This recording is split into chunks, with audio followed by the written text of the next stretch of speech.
Good morning, all of you. I'm Ritu Arora. I'm your social science teacher. Today we start our chapter number 15, Indian Freedom Struggle Second. In previous chapter जो हमने पढ़ा था उसमें Indian Freedom Struggle Part 1 में जो timeline बताया था वो 1800 से लेके 1916 का था. We all know जो उसका टाइम पीरियड था उसके बीच में जो भी एक्टिविटीज हुई, जो भी मूवमेंट्स हुए, उस जो इंडियन फ्रीडम स्ट्रगल पार्ट 1 में उन्होंने बताए थे इस चैप्टर में. Today we start our chapter 15 Indian Freedom Struggle Part 2. उसका जो टाइमलाइन है इंडियन फ्रीडम स्ट्रगल का वो 1919 से लेके 1947 जब हमें इंडिपेंडेंस मिला था तब तक का है. So in this chapter what will we learn? First of all, we start our chapter from Advent of Mahatma Gandhi. Advent का मतलब होता है आगमन. जो महात्मा गांधी का एडवेंट हुआ था, आगमन हुआ था, वो कैसे हुआ था और कब हुआ था. Second is the Rowlatt act. Rowlatt act जो हुआ था उसके बारे में एंड जो भी मूवमेंट्स हुए थे इन बिटवीन 1919 टू 1947 उसके बारे में हम लोग रीड करेंगे. एंड ऑल्सो द टाइमलाइन जैसे मैंने आपको पहले बताया है, timeline of Indian freedom struggle between 1919 to 1947. So let's get started. In this chapter, they were discussed about many things. जैसे बहुत सारे ऐसे पर्सन थे. थोड़ा मैं आपको ओवरव्यू एक बार दे देती हूँ.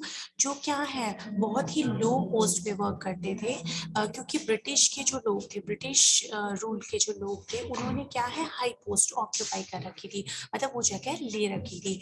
उस टाइम पे सॉल्ट होता है नमक, उस पर भी टैक्स लगता था. जब टैक्स लगता था तो वो अफोर्ड नहीं कर पाते थे. जो उस टाइम जो इंडिया के लोग थे वो सॉल्ट को अफोर्ड नहीं कर पाते थे. तो वो क्या करते थे, जब उनके घर के लोग खाना खाते थे तो वो बता रहे हैं इस पिक्चर में, food was so blend. Blend का मीन टू से होता है फीका, है ना. उनको खाना फीका लगता था क्योंकि वो टैक्स अफोर्ड नहीं कर पाते थे. तो ब्रिटिश लोगों ने उस टाइम पे जो सॉल्ट था उस पे भी टैक्स लगा रखा था. Thousand of man and women join the quit India movement. अब क्या था, बहुत सारे लोगों ने जो मैन और वुमेन है उस टाइम पे क्विट इंडिया मूवमेंट जो महात्मा गांधी ने लॉन्च किया था कौन सी ईयर में, 1942 में, उसको ज्वाइन किया to achieve complete independence for India. India में कंप्लीट इंडिपेंडेंस के लिए महात्मा गांधी ने एक क्विट इंडिया मूवमेंट होता है भारत छोड़ो आंदोलन. अब ये क्या था, भारत छोड़ो आंदोलन में लोगों ने महात्मा गांधी को फॉलो किया, आपस में एक यूनिटी, मतलब आपस में मिलकर उन्होंने डू और डाई, मतलब करो या मरो, है ना. That is the slogan, do और डाई, करो या मरो, एक स्लोगन था जो क्विट इंडिया मूवमेंट. जो हमें ईयर याद करने पड़ेंगे, we have to learn this year. कब लॉन्च हुआ था, in 1942. And finally India gained मतलब प्राप्त किया इंडिपेंडेंस ऑन 15 अगस्त 1947. हाउएवर तब क्या हुआ था, एक सेपरेट नेशन, एक सेपरेट मतलब एक अलग राष्ट्र भी बना था, जो क्या था, पाकिस्तान था. So we continue our chapter. जो हमारी टाइमलाइन बताई है, जो टाइमलाइन इंडियन फ्रीडम स्ट्रगल 2 की है 1919 टू 1947, उसमें क्या क्या हुआ था. सबसे पहले जलियांवाला बाग मैस्करे हुआ था and Rowlatt act. Jallianwala Bagh मैस्करे का मतलब होता है हत्याकांड, और एक रॉलेट एक्ट हुआ बना था. सेकंड, नॉन कॉपरेशन मूवमेंट, जिसको असहयोग आंदोलन भी कहते हैं, that is non cooperation movement. Third one, civil disobedience movement. Civil disobedience movement का मतलब होता है आज्ञा का जो उल्लंघन करते हैं वो आंदोलन. मूवमेंट का मतलब होता है आंदोलन. नेक्स्ट, वर्ल्ड वॉर सेकेंड हुआ था and the quit India movement, Bharat छोड़ो आंदोलन और वर्ल्ड वॉर सेकेंड.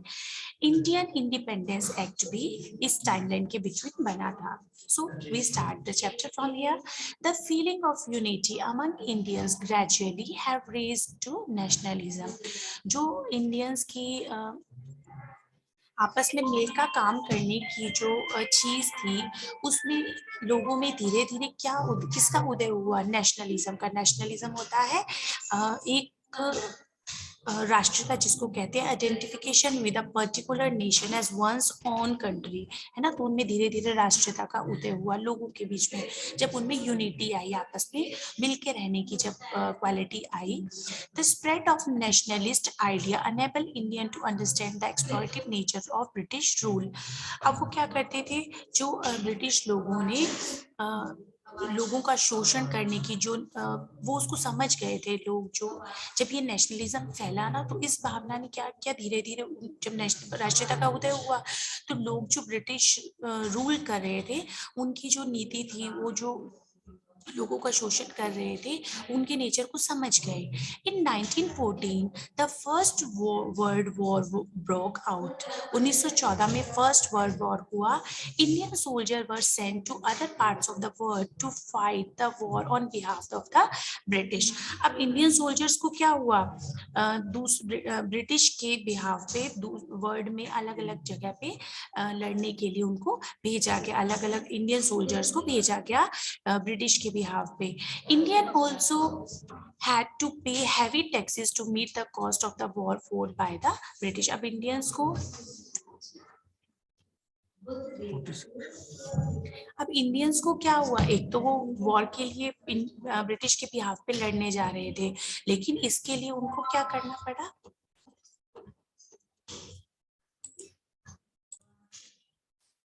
तो एक तो वो क्या कर रहे थे, युद्ध में लड़ने जा रहे थे, एक उनको क्या था, अदरवाइज उनको एक हैवी टैक्स भी इसके लिए पे करना पड़ा to meet up by the British. जब वो ब्रिटिश के थ्रू लड़ने जा रहे थे, तो उनको उसके लिए भी हैवी टैक्स पे करना पड़ा। Gradually the dissatisfaction against the British rule grew and more Indians join the movement for gaining independence.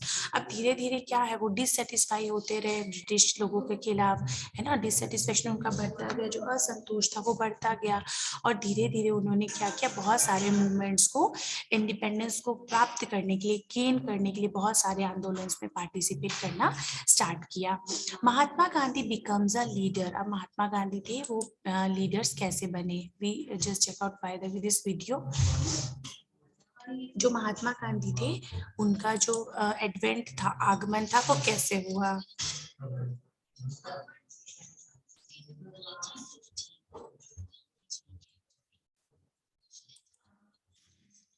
Phase of the freedom struggle of India, known as the Gandhian era. An important Congress session held in Lucknow in 1916 brought about the unification of the moderates and the extremists, and also the members of All India Muslim League to attain freedom. In 1917, Gandhiji initiated his first satyagraha in the Champaran district of Bihar for the poor peasants who had to pay high taxes and were forced to grow indigo. The British arrested the protesters and Gandhiji, which led to a huge outcry. Finally, Gandhiji was released and imposition of high taxes stopped. In 1918, a similar tax revolt started in the Kheda district of Gujarat by Vallabhbhai Patel. This revolt too was a major success, as the British had to lower the taxes and return the confiscated property back to the farmers. Looking at the rising struggle for freedom in the form of protests, the British passed the Rowlatt Act, which empowered them to arrest people without trial. In order to protest peacefully against this act, the people of Punjab gathered at Jallianwala Bagh on 13th April 1919. During this meeting, General Dyer, a British officer, ordered his troop to open fire, leading to the death of many protesters. The Jallianwala Bagh massacre led to the launch of the non-cooperation movement across the country.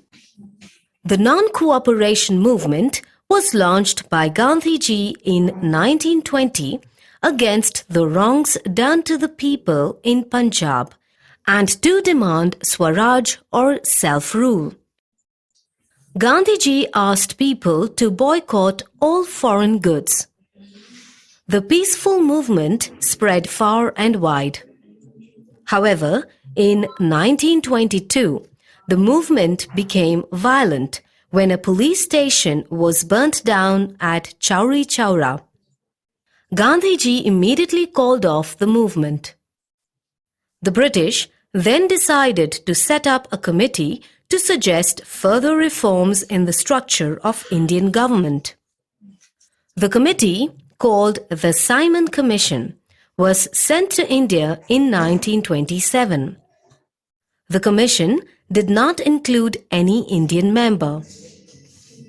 This sparked a wave of protest all over the country, and people decided to boycott it under the leadership of Lala Lajpat Rai.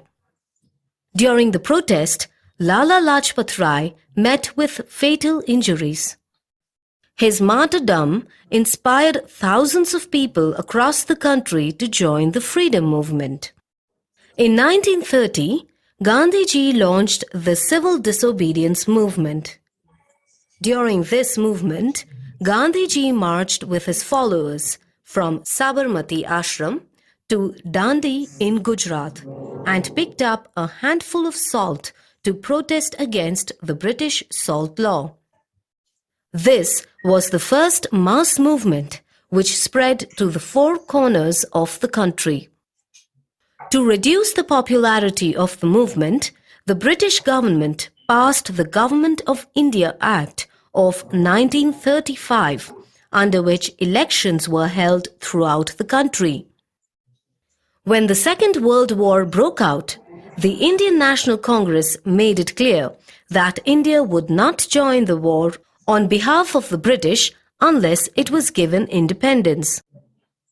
When the British refused this proposal, Gandhiji launched the Quit India movement in 1942. There were hartals all over the country. The freedom struggle was given a new dimension with the formation of the Azad Hind Fauj by Subhash Chandra Bose in 1944. Yes, this is all about जो time period है Indian freedom struggle का जो 1919 से लेके 1947 तक का है. अब Mahatma Gandhi becomes a leader. Mahatma Gandhi leaders कैसे बने, जो लीडर थे कैसे बने? Mahatma Gandhi was born on 2 October 1869 at Porbandar in Gujarat. Mahatma Gandhi का जन्म कब हुआ? 2 अक्टूबर 1869 को गुजरात के पोरबंदर में हुआ. बिटवीन 1893 एंड 1915 ये ईयर बताया है. He worked at a law firm in Durban. तो उन्होंने एज अ लॉ फर्म में दरबन में बिटवीन द 1893 और 1915 के बीच में उन्होंने वहां पे साउथ अफ्रीका के दरबन में लॉ फर्म में काम किया. He was shocked to see the poor treatment meted out to Indians by the British rulers and fought for their rights in South Africa. अब उन्होंने वो देख के बड़े शॉक्ड हो गए क्योंकि वहां पे जो साउथ अफ्रीका में वो देख रहे थे भी जो इंडियन लोग हैं उनके साथ कैसा बुरा व्यवहार, मेटेड आउट का मतलब होता है किया जाता है, उनके साथ कैसा ब्रिटिश रूलर्स के थ्रू उनके साथ कैसा व्यवहार, कैसे पुअर ट्रीटमेंट किया जाता है. और and fought for their rights in south Africa. तो वो साउथ अफ्रीका में भी इस चीज के लिए, उनके अधिकारों के लिए लड़े. महात्मा गांधी प्रपोज सत्याग्रह. अब महात्मा गांधी ने किसका प्रस्ताव रखा? प्रपोज मतलब प्रस्ताव रखा सत्याग्रह का. A method of protest based on truth and non violence. जो किस पे बेस्ड था? जो विद्रोह था, प्रोटेस्ट मतलब ये विद्रोह किस पे बेस्ड था? ट्रुथ मतलब सच्चाई और अहिंसा पे. नॉन वायलेंस मतलब अहिंसा. सत्य और अहिंसा पे बेस्ड था. ही believed that a satyagrahi should always be truthful and peaceful. उनके अकॉर्डिंग क्या था? वो विश्वास करते थे कि जो सत्याग्रही होता है, उन्होंने ये प्रस्ताव क्यों रखा था? वो ये कहते थे जो सत्याग्रही होता है ऑलवेज बी ट्रुथफुल, वो हमेशा सच्चा होता है एंड पीसफुल और शांत होता है, and refuse to accept what was unjust और अनफेयर. और वो जो भी कहीं बुरा हो रहा होता है, अनजस्ट हो रहा होता है, अनफेयर हो रहा होता है, तो वो उसको एक्सेप्ट नहीं करता. उसको वो कहते थे कि जो सत्याग्रही होता है वो हमेशा सच्चा और शांत होता है. Next, after his return to India in 1915, जब वो इंडिया वापस आए 1915 में, Mahatma Gandhi spent a year traveling all over India to understand the problems of the common people and joined the National Freedom Movement in 1919. जब वो वापस 1915 में आए तो उन्होंने पूरा एक साल ट्रेवल किया इंडिया में और उन्होंने जो आम लोग थे, कॉमन पीपल थे, उनकी प्रॉब्लम्स को जानने की कोशिश की भी, उनको क्या प्रॉब्लम्स फेस करते हैं वो, और उन्होंने क्या ज्वाइन किया, नेशनल फ्रीडम मूवमेंट को 1919 में ज्वाइन किया। In the same year, the British passed a law known as the Rowlatt Act. इसी साल 1919 में जब इंडियन जो नेशनल फ्रीडम मूवमेंट था, मूवमेंट होता है आंदोलन, जो 1919 में जब महात्मा गांधी ने ज्वाइन किया तो ब्रिटिश ने क्या है, एक लॉ पास किया जिसको क्या कहते थे, रॉलेट एक्ट के नाम से जाना जाता था। अकॉर्डिंग टू दिस एक्ट, इस एक्ट के अकॉर्डिंग क्या होता था, any Indian could be put into jail, किसी भी इंडियन को जेल में डाला जा सकता था without a trial and conviction, बिना किसी दोष, अगर कोर्ट में अगर उनका दोष सिद्ध नहीं भी होता, बिना किसी प्रैक्टिस के।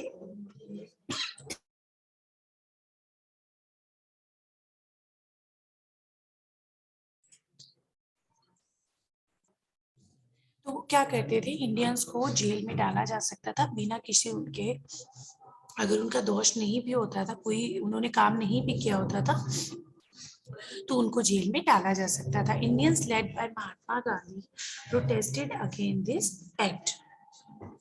तो महात्मा गांधी ने क्या किया, इस जो विरोध किया, जो ये वाला एक्ट बना था रॉलेट एक्ट, इसका विरोध किया।